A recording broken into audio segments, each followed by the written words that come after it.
My daughter Sophie, diagnosed with autism and sensory processing disorder at 3, experiences the world differently. Loud noises overwhelm her, textures can distress her, and routine changes spark anxiety. Yet, her laughter lights up my life, and her unique perspective reshapes mine daily. As a deputy chief in the Department of Justice's Disability Rights Section, I enforce accessibility laws nationwide but keep work separate from home. At 7, Sophie deserved a fresh start, so we moved to Willow Grove Estates, a neighborhood near her specialized school and therapist. I poured our savings and a second mortgage into a fixer-upper, transforming it into Sophie's sanctuary. The house became a haven tailored to Sophie's needs. Wider doorways eased her coordination struggles, non-slip bathroom tiles aided spatial awareness, and dimmable lights prevented sensory overload. Transparent kitchen cabinets reduced decision anxiety. Our crowning achievement was the backyard sensory garden, designed with Sophie's therapist, Rachel. Wind chimes soothed auditory processing, textured plants offered tactile stimulation, and a colorful tile path improved balance. For 3 months, Sophie thrived. Her meltdowns dwindled, and her teachers marveled at her progress. Watching her explore the garden, serene and joyful, I believed we'd found peace. Then came the cream-colored envelope from the Willow Grove HOA. Its rulebook outlined strict community standards, approved paint colors, holiday decoration limits, and landscaping approvals. I skimmed it, assuming our tasteful garden complied. Days later, Margaret Steele, HOA president, stormed into our yard, her blonde bob unmoving, red glasses matching her lipstick. Clutching a clipboard, she declared our garden violated 7 rules: unapproved structures, non-standard elements, excessive ornamentation. I explained its therapeutic purpose for Sophie, who rocked anxiously nearby. Margaret's cold gaze dismissed her. Medical needs require approval. You have 14 days to comply. What followed was a relentless campaign. Margaret targeted every accommodation: grab bars, a subtle ramp, even glare-reducing window film for Sophie's migraines. I submitted medical letters, but Margaret rejected each request: insufficient documentation, aesthetic incompatibility. Neighbors whispered of her tyranny, blocking solar panels, finding a basketball hoop, denying a security camera.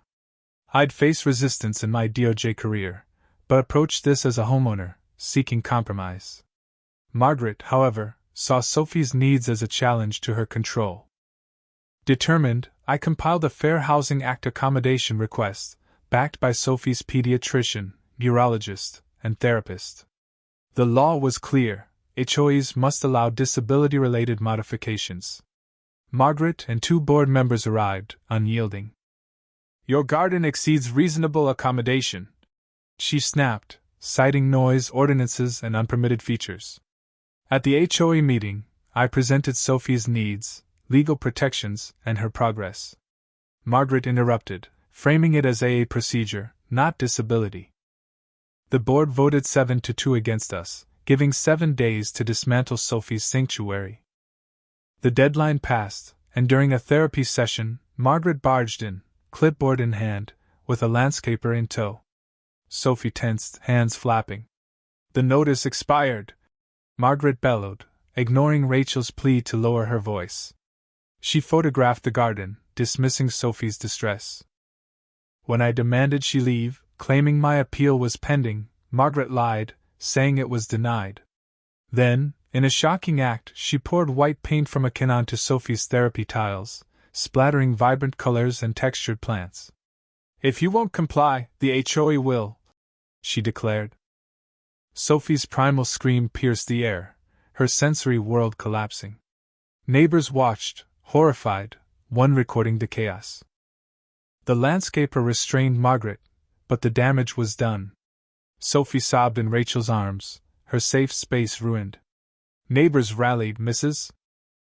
Lee brought towels, and another shared the video, but I focused on Sophie, promising to fix it. That night, in my office, with DOJ credentials on my desk, I shed my homeowner facade. Margaret hadn't just violated rules, she'd traumatized a disabled child. I drafted a legal onslaught, a HUD complaint, a lawsuit notice against Margaret and the HOA, and a state attorney general report. I outlined board members' liability, leveraging my expertise without DOJ letterhead, yet I orchestrated delivery to board members' homes before their meeting, with Margaret at her real estate office for maximum impact. James, a sympathetic board member, called shaken. Margaret misled us. This is federal, not guidelines. I attended the meeting, revealing my DOJ role. I oversee ADA and Fair Housing Act enforcement. This is disability discrimination. Margaret's composure crumbled as board members distanced themselves, exposing her manipulation. Neighbors shared stories of her overreach, denying ramps, security cameras. The video of her paint attack left the room gasping. The board apologized, approved our accommodations, and formed a disability policy committee. Margaret resigned, defeated. The aftermath was swift. HUD fined the HOA, mandating training. Margaret faced a real estate board probe and 200 hours of community service at a disability center. The HOA transformed under James, prioritizing accessibility. Neighbors rebuilt Sophie's garden, adding vibrant tiles, adjustable water features, and soothing lights. At the reopening, Sophie cut the ribbon, pausing at the mosaic where paint once spilled. Her smile was my victory, not just as a mother or DOJ official, but as an advocate for dignity. Willow Grove became a model for inclusive communities, inspiring others. Sophie flourishes, her garden a symbol of resilience. My DOJ work continues, fueled by this fight. Sometimes, justice starts in your backyard. What do you think of Margaret's actions? Was she enforcing rules or crossing a line? Share your thoughts below. We'd love to hear your perspective on this clash of control and compassion.